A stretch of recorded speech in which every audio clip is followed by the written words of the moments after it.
Correio Debate de volta. Aqui no estúdio a gente recebe o reitor da Universidade Federal da Paraíba, Valdinei Gouveia. Boa tarde, reitor. Boa tarde. Bem-vindo mais uma vez aqui ao Correio Debate. Muito obrigado. A gente começa essa entrevista, reitor, falando desse curso de Ciência de Dados para Negócios. Só 13 universidades do Brasil têm até agora. A Universidade Federal da Paraíba será a quarta, né? A Universidade Federal da Paraíba é pioneira entre as universidades federais, a pioneira no Norte-Nordeste. Então, é um avanço enorme para o Estado e também uma contribuição importante para o Brasil. E é o único no Brasil com essa abordagem. Então, nós temos 3 centros envolvidos nesse curso.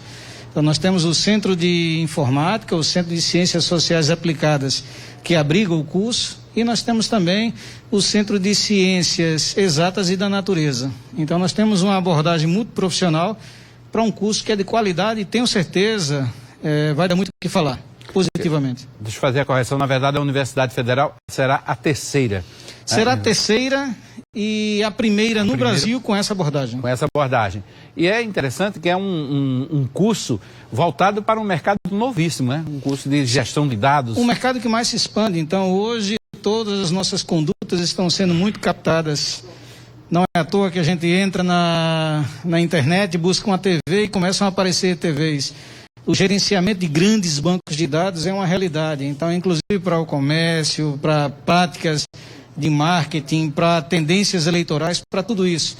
Então, a Universidade Federal da Paraíba inova mais uma vez ao trazer e oferecer para a sociedade esse curso, que já começa com 30 vagas no próximo mês de agosto, início de agosto.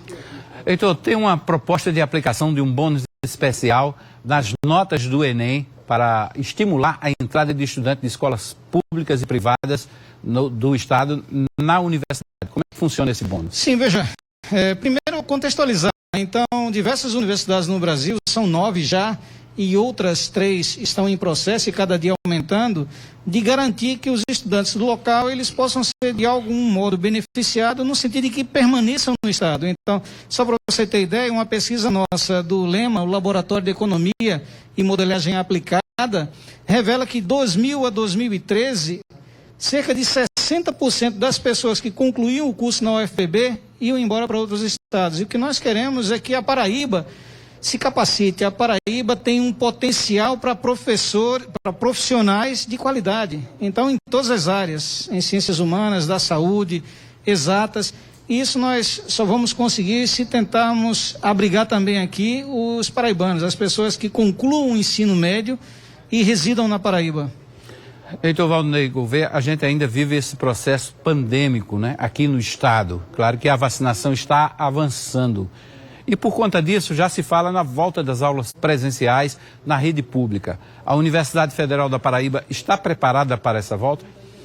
Veja, a Universidade Federal da Paraíba vem se preparando há bastante tempo para essa volta presencial que tem sido retardada em razão do contexto da pandemia. Então, ora temos indicadores menos negativos, ora eles voltam a ser negativos.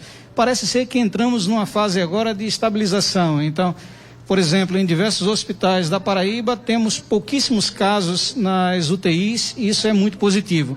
Agora, essa volta presencial não depende só da Universidade Federal da Paraíba, depende também do nosso governo do Estado, que ele lance um decreto autorizando essa volta presencial ou híbrida, presencial mais remota das instituições públicas, incluam-se também as universidades.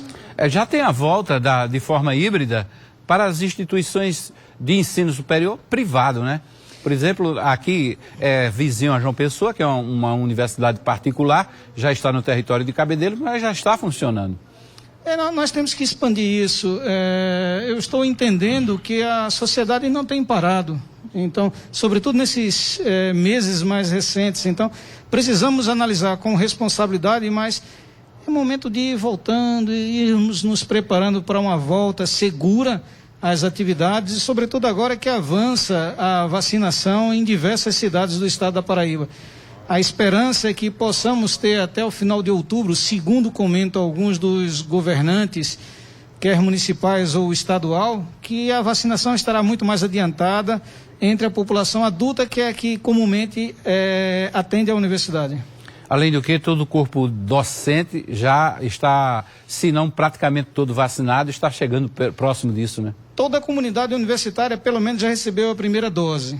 Então, tanto professores como servidores técnicos já tiveram a chance de ter a primeira dose. E breve, agora em agosto, imagino que a quase totalidade receberá a segunda dose. Bom, nós temos ainda essa questão, além da questão da pandemia, nós temos ainda a questão do prejuízo pedagógico para o aluno, que passou esse tempo todo em casa, não pôde frequentar as aulas presenciais. Até alguns mantiveram contatos com os seus professores, com os seus docentes, mas de forma ainda muito, não quero dizer precária, mas minimamente possível, não é? Qual o tamanho desse prejuízo? A universidade já calculou? Veja, primeiro aqui dizer que a universidade nunca parou. Então, sempre nós estivemos com as atividades inerentes, não poderiam ser presenciais em razão da pandemia, mas estavam acontecendo aulas remotas. Então, em todos os cursos tivemos aulas remotas.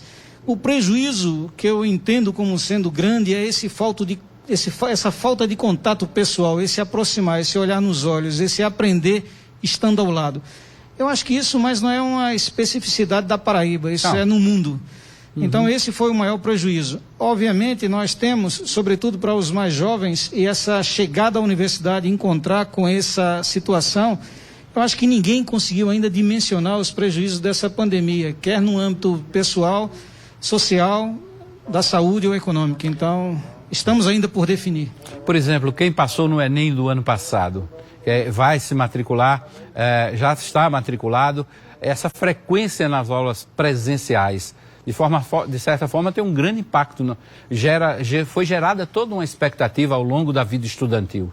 Sim, é irremediável. Então, foi uma situação que não estava sob controle.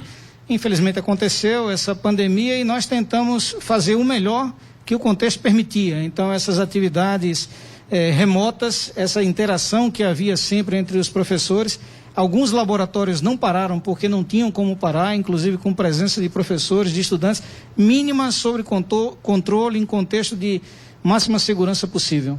E não houve nenhum caso, nenhum incidente, nenhum anúncio de casos de Covid? Nós tivemos sim, perdemos, infelizmente. Não, eu estou falando nesses casos dos laboratórios especificamente. Tivemos, por exemplo, entre os nossos trabalhadores, ações que não poderiam parar. Em alguns setores tivemos pessoas com Covid. Elas tiveram Covid dentro da universidade ou fora. É impossível você determinar onde foi a origem, mas tivemos dentro da universidade. E reitero, tivemos perdas, inclusive, importantes em toda a universidade. Um corpo docente, discente, servidores técnico-administrativos, também pessoas terceirizadas. Lamentável para todo mundo, mas isso aconteceu de modo geral em todos os contextos. Para a gente encerrar, a programação do Enem está mantida para o próximo ano e a chegada desses novos alunos na universidade. O senhor já espera que no primeiro semestre de 2022 essa chegada se dê de forma presencial?